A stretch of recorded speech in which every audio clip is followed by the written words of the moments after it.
Monsieur le Président, Monsieur Wali, les membres du bureau, mes camarades élus, APOI, APC, les directeurs de l'exécutif, Monsieur Hassan Zizé, Madame Derek, merci, Yassine, de la presse, parce que je crois que les autres ils ont terminé leur mission. Merci d'être encore là, comme ça. Avant de commencer, je tiendrais à souligner qu'on avait tenu pour rendre hommage, on s'incline toujours devant la mémoire de nos martyrs à l'occasion du 17 octobre, mais aussi il faut souligner que le mois d'octobre est plein de dates émouvantes, telles que le 5 octobre 88 qui nous permet aujourd'hui d'être ici, de parler en toute démocratie, tel que le 9 octobre 88 où le feu Ma'toub el-Ounas a été mitraillé par le jour d'Assemblée nationale pour les libertés démocratiques.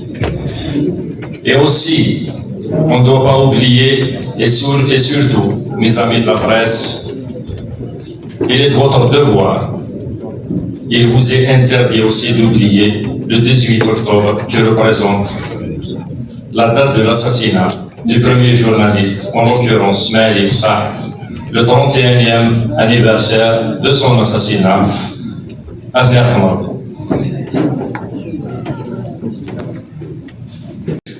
Je me tiens devant vous aujourd'hui pour parler d'un secteur fondamental pour l'avenir de notre communauté, la jeunesse et des sports, ce secteur qui joue un rôle central dans le développement de nos jeunes, en les aidant à acquérir des compétences, à se divertir sainement et à tisser des liens sociaux. Toutefois, malgré son importance, nous faisons face à des défis majeurs que nous devons aborder ensemble. Pour l'état actuel des infrastructures sportives, bien que nombreuses, elles restent insuffisantes pour répondre aux besoins croissants de notre jeunesse. Plusieurs installations souffrent de vétusté et manquent de moyens matériels et humains pour fonctionner correctement. De nombreux terrains de sport et espaces de loisirs nécessitent des opérations de réhabilitation urgentes pour redevenir attractifs et adaptés aux attentes des jeunes. Il est aussi essentiel de comprendre que la question de la jeunesse et des sports ne concerne pas seulement la DGS. Pour répondre efficacement à ces défis, nous avons besoin d'une collaboration plus étroite avec d'autres secteurs comme la direction de l'urbanisme et la direction des équipements publics. Ces partenaires doivent intégrer dans leur plan d'aménagement urbain des espaces qui encouragent l'activité sportive et loisirs, tels que les skateparks, des terrains de pétanque, de tennis et autres zones de rencontres et d'échanges. Diversifier les offres sportives et de loisirs, nous vivons à une époque où les intérêts des jeunes évoluent rapidement. Il est donc crucial de diversifier notre offre en introduisant de nouveaux types de sports et loisirs. Nos espaces naturels, comme les forêts, offrent une occasion unique de développer des activités en plein air, telles que les pistes VTT, les deux quads et l'équitation. Ces activités, bien que nouvelles dans notre région, peuvent attirer un large public, dynamiser notre secteur du tourisme et encourager un mode de vie actif chez les jeunes. Mes propositions pour un secteur plus dynamique et inclusif sont les suivantes. Augmenter les investissements dans la rénovation et la création de nouvelles infrastructures sportives en tenant compte des besoins spécifiques des jeunes. Favoriser les partenariats publics-privés pour le financement et la gestion de certains équipements, permettant ainsi de partager les coûts et garantir un entretien régulier. Impliquer davantage les collectivités locales pour qu'elles prévoient des espaces sportifs dans leurs aménagements urbains et les aménagements urbains. Développer la formation du personnel encadrant pour offrir aux jeunes un accompagnement de qualité et mieux exploiter les infrastructures disponibles. Avant de passer au divers, je voudrais dire que le développement du secteur de la jeunesse et des sports ne peut se faire sans une mobilisation collective. C'est en collaborant avec tous les secteurs concernés que nous pouvons offrir à nos jeunes des infrastructures modernes, diversifiées et accessibles. Ensemble, faisons en sorte que la jeunesse de notre wilaya trouve dans le sport une opportunité de s'épanouir et de grandir. Concernant les divers, je souhaite également aborder plusieurs questions importantes dans différents secteurs et à commencer par le secteur dont je suis président de la commission de l'investissement. Je commencerai par le secteur de l'industrie. Je voudrais poser la question suivante. Quelle est la situation, ou bien qu'en est-il des investisseurs en production, en activité, qui sont locataires, et je le dis bien, qui sont locataires, chez des pseudo-investisseurs qui ont eu la chance d'être attributaires de l'eau dans des zones d'activité. La deuxième question. Quel est le sort réservé pour les 162 unités installées sur le domaine public hydraulique, DPH, tout au long de la RN 12? Comme vous le savez bien, ces 162 unités représentent presque 10 000 emplois et une valeur ajoutée très importante pour notre wilaya. Sachant que ces 162 unités avaient des concessions et ils payaient leurs concessions annuellement, mais depuis 2018, ils n'ont pas été reconduites. La situation sur laquelle je me suis penché, si vous vous souvenez bien, le 21 décembre 2022, session réservée à l'investissement, où j'avais même demandé à M. Louali de traiter ce dossier du cas par cas et sursoir sur les mises en demeure et de voir vraiment de très près leur situation. Même que ça ne veut pas dire qu'on est contre, au contraire, on collabore, on est d'une manière très étroite pour préserver le DPH et la nappe phréatique.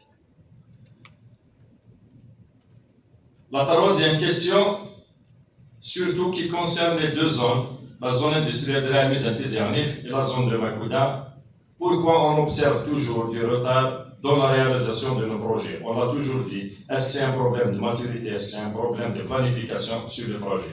Ces deux zones, la zone industrielle de la mise et Makouda, étaient prévues pour un délai de réalisation de 8 mois et on est à 23 mois. Et ce n'est qu'après, à chaque fois, ce n'est qu'après le lancement d'un projet qu'on se retrouve devant des blocages qui ne devaient pas exister s'il y avait une planification ou une maturation.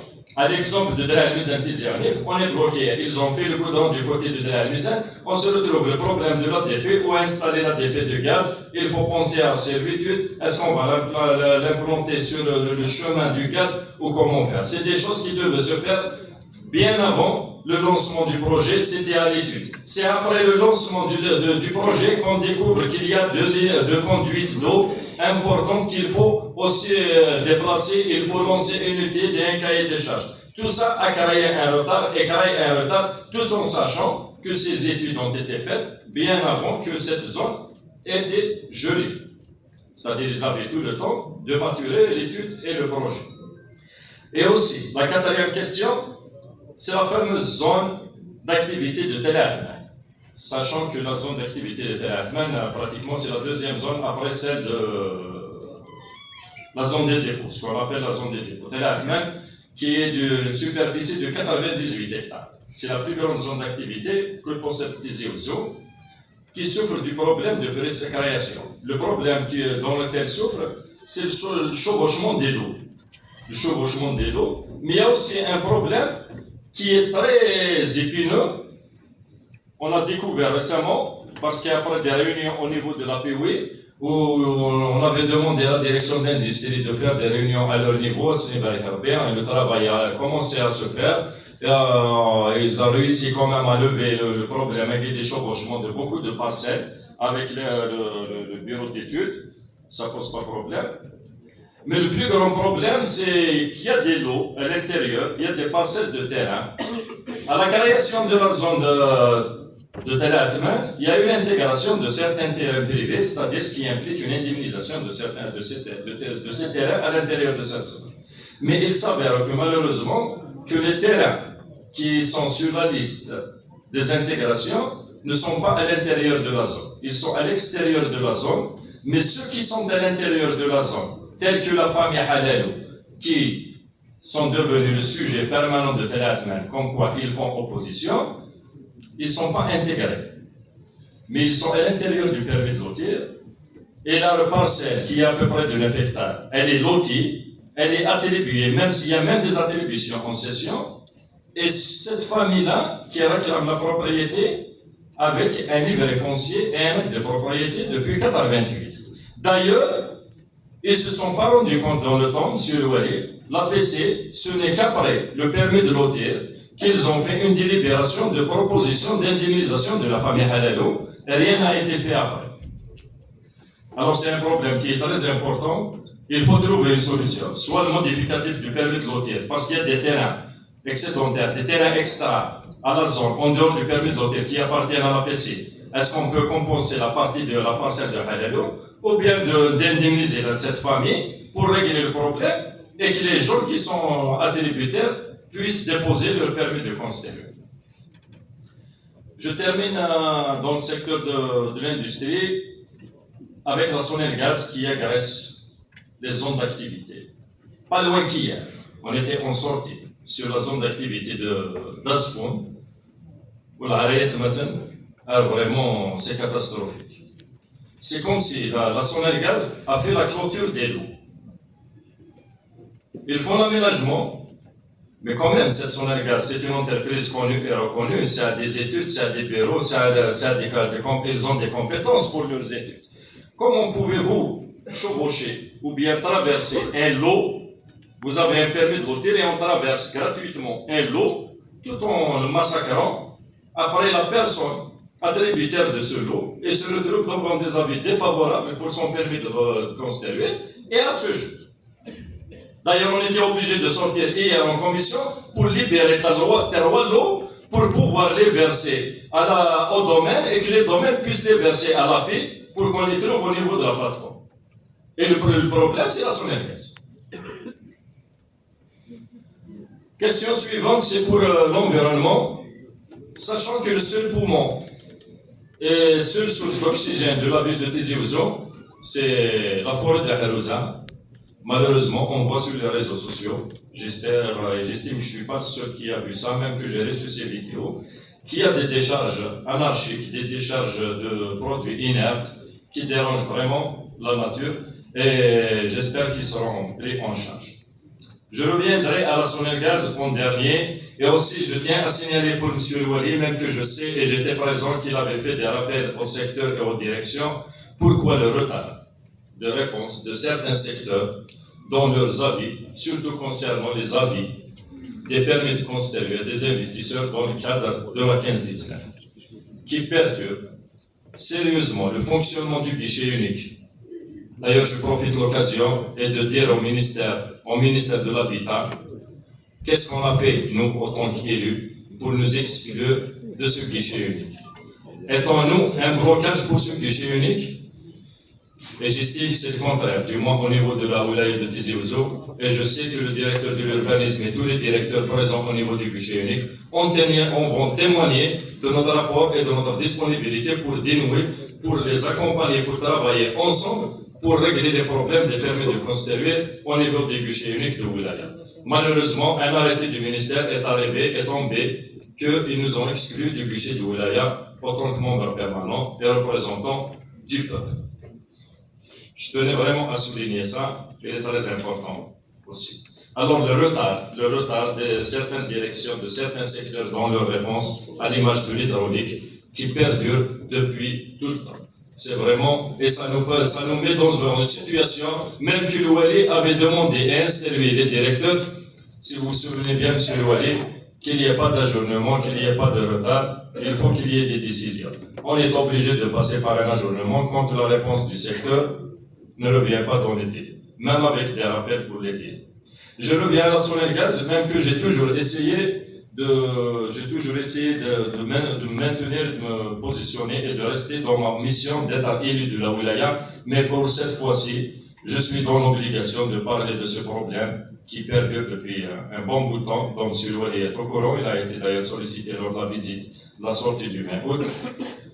La Sonelgaz et la Sonelgaz. Quel est le sort des projets du raccordement des 4 forages prévus pour la commune du Bouderen, qui est infructueuse, s'il vous plaît, pour Jukaroua pour sa 15e ou 20e fois? Jukaroua, ce n'est pas normal. Un projet qui soit infructueux à plusieurs fois, on demande à maître d'ouvrage de demander, de réévaluer, de revoir notre nouvelle étude et de surestimer. Quand on voit toutes les entreprises sous-estime, surestime le projet. C'est-à-dire il faut le revoir. On ne peut pas le laisser comme ça au détriment de toute une région, de toute une communauté qui a vraiment besoin de ce raccordement. Pardon, on se redémarre. Enfin, face à toute cette situation, aux défis, aux espoirs de la mission dont la population de Tizi Ouzou nous a investi, il est important de poser la question suivante.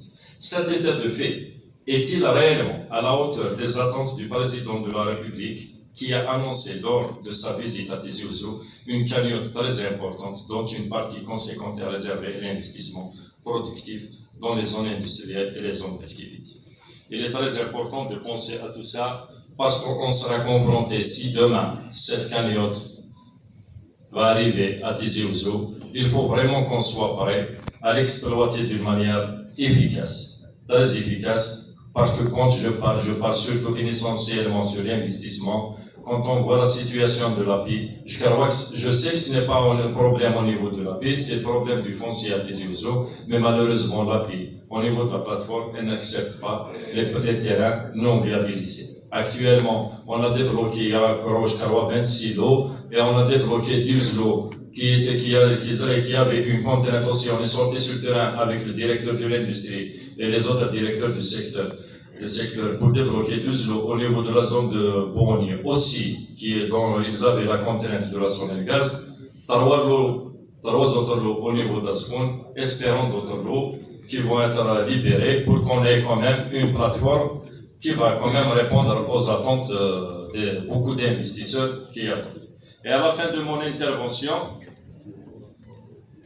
je vous transmets le cri, Monsieur le Wali, c'est le cri de détresse du carroisson rouge de Drab qui lance un appel urgent pour l'ouverture du centre d'hébergement aménagé au profit des malades cancéreux issus de différentes wilayas et qui devrait être inauguré le mois passé. Réalisé avec l'aide des bienfaiteurs.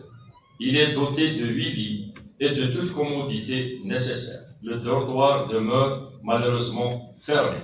Nous tenons à vous informer, Monsieur le Wali, que la structure en question appartient à l'APC. Elle a été mise à la disposition du carroisson rouge de DBK depuis 2017. Elle avait servi durant la Covid-19 et les incendies de 2021. Le carroisson rouge de DBK a décidé de réaliser un centre d'hébergement gratuit, et je dis bien gratuit, dédié aux cancéreux, car ils enregistrent une forte demande de malades qui, pour certains d'eux, passent leur nuit dans des véhicules, ce qui est dramatique. Comptant sur votre engagement en faveur de l'action humanitaire, le carroisson rouge de Drab Khda espère un dénouement rapide de cette situation. Avant que je termine, je viens de recevoir une doléance sur mon téléphone qui parle du branchement de l'électricité. Quel est le sort du branchement de l'électricité des deux cités Kadem et Chahan? Concernant l'éducation, sur la plateforme, j'ai reçu quelqu'un qui s'est inscrit sur la plateforme dans le cadre de l'enseignement. Il est sorti premier, on ne l'a pas appelé. Alors, nous, on ne comprend pas. Le problème de la plateforme, il y a un Fada al-Awliya qui demande où ils peuvent inscrire leurs enfants pour le transfert. Il y a des parents, j'ai reçu un parent dont il a reçu l'avis favorable sur la plateforme, mais le directeur de l'établissement ne veut pas accepter ses enfants. Alors je ne sais pas, le directeur de l'éducation, qu'est-ce qu'il peut faire par rapport à ça. Et aussi une déléance à la direction de l'éducation, ou bien le représentant qui est ici présent, l'établissement scolaire primaire de Yahoua Chakri, de Taleb Toulouse. Ils ont fait des réclamations des parents des mères qui ont été réclamés concernant un enseignant qui a été muté au niveau de cet établissement, qui agresse leurs enfants à plusieurs reprises. Alors, je vous demande de vous pencher sur cette question. Et je termine comme d'habitude par un petit mot svéilif. وجي نثاني كليفانا فرانكوفون وجي محمد تازروتس إثنان أسميت في الغربة إناس الشيخ السعيد بسفرو إناس إلى قد الغلط محمد تازروتس lui a répondu نكتب الراس كان شي طاح هذا يسمع إناس اسمنا روحها إلى قال عهدا سوغالين ألم مثنيكر نرتعاود عمار إيميل قوماقيا ذي مضجع نهوز نقيم ذات القلوب والنسيري تنميتنا